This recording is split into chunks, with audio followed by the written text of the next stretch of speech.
Selanjutnya, pertemuan 16 tentang pernyataan standar akuntansi pemerintah. Pernyataan standar akuntansi pemerintah. Berdasarkan PP nomor 71 tahun 2010 tentang standar akuntansi pemerintahan, yang selanjutnya disingkat SAP, adalah prinsip-prinsip akuntansi yang diterapkan dalam menyusun dan menyajikan laporan keuangan pemerintah. Pernyataan standar akuntansi pemerintahan yang selanjutnya disingkat PSAP adalah SAP yang diberi judul, nomor, dan tanggal efektif. Menurut Nurlan Daris, standar akuntansi pemerintahan digunakan sebagai pedoman dalam rangka menyusun laporan pertanggungjawaban pelaksanaan APBN atau APBD berupa laporan keuangan yang setidak-tidaknya meliputi laporan realisasi anggaran, laporan arus kas, dan catatan atas laporan keuangan. Manfaat standar akuntansi pemerintahan. Penerapan SAP diyakini akan berdampak pada peningkatan kualitas pelaporan keuangan di pemerintah pusat dan daerah. Ini berarti laporan keuangan pemerintahan akan dapat menjadi dasar pengambilan keputusan di pemerintahan dan juga terwujudnya transparansi serta akuntabilitas. Menurut Fahrul Razi, 2010, manfaat yang dapat diperoleh dengan adanya SAP adalah laporan keuangan yang dihasilkan dapat memberikan informasi keuangan yang terbuka, jujur, dan menyeluruh kepada stakeholders.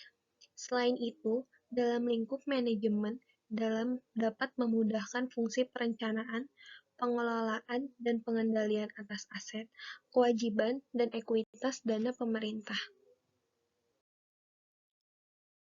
Selanjutnya, ada peran utama standar akuntansi pemerintahan. Yang pertama, sebagai prosedur yang dipakai oleh akuntan pemerintahan dalam menyusun serta menyajikan laporan keuangan. Yang kedua, sebagai keputusan yang ditentukan oleh auditor mengenai sesuai atau tidaknya pelaporan keuangan dengan standar akuntansi yang berlaku. Yang ketiga, sebagai pemahaman yang diterapkan oleh pengguna laporan keuangan mengenai implementasi informasi dalam laporan keuangan. Yang keempat, sebagai peningkatan mutu laporan keuangan, antara lain konsistensi, komparasi, pemahaman, relevansi, serta keandalan laporan keuangan. Dan yang terakhir, sebagai tolak ukur dalam menyusun sistem akuntansi, di mana hasil sistem akuntansi harus menurut ketetapan akuntansi. Standar akuntansi pemerintahan di Indonesia. Menurut riwayat, pengembangan standar akuntansi pemerintahan di Indonesia terdapat dua pokok undang-undang yang menjelaskan standar akuntansi pemerintahan. Yang pertama, PP nomor 24 tahun 2005 dan PP nomor 71 tahun 2010 mengenai standar akuntansi pemerintahan. Yang kedua, PP nomor 24 tahun 2005, kemudian digantikan oleh PP nomor 71 tahun 2010, di mana PP nomor 24 tahun 2005 menerapkan standar pencatatan kas mengarah akrual atau cash towards accrual basis. Sedangkan PP nomor 71 tahun 2010 menerapkan standar pencatatan akrual penuh atau full accrual basis. Akuntansi pemerintah berbasis akrual.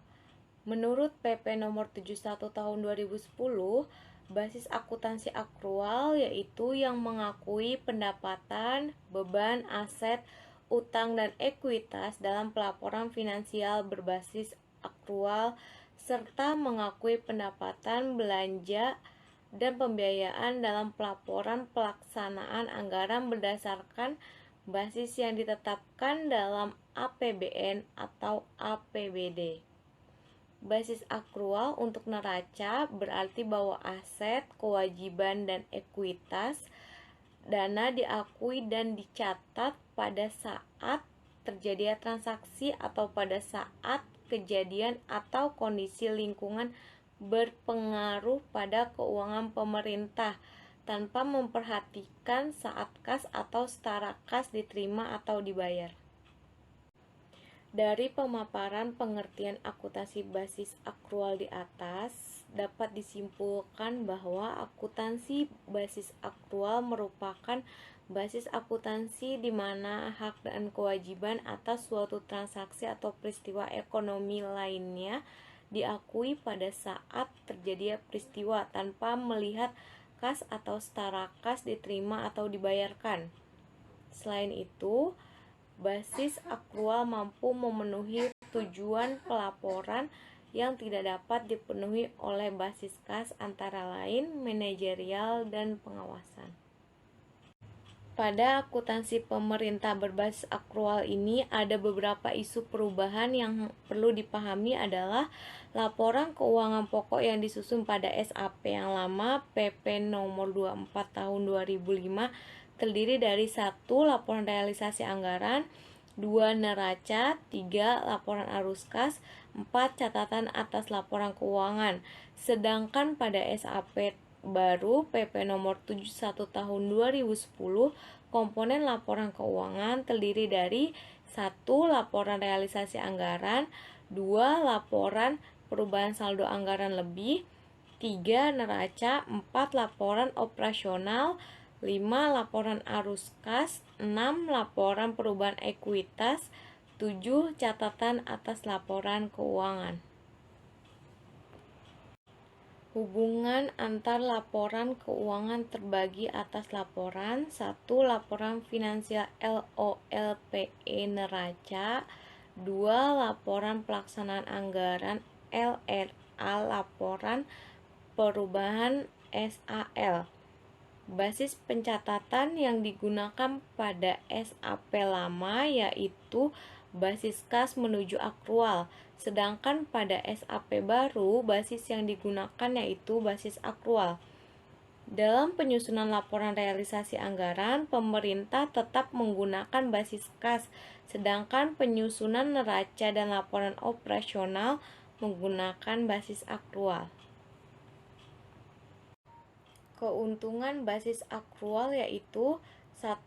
Penerimaan dan pengeluaran dalam laporan operasional berhubungan dengan penerimaan dan pemasukannya, yang berarti bahwa basis akrual memberikan alat ukur untuk barang dan jasa yang dikonsumsi, diubah, dan diperoleh.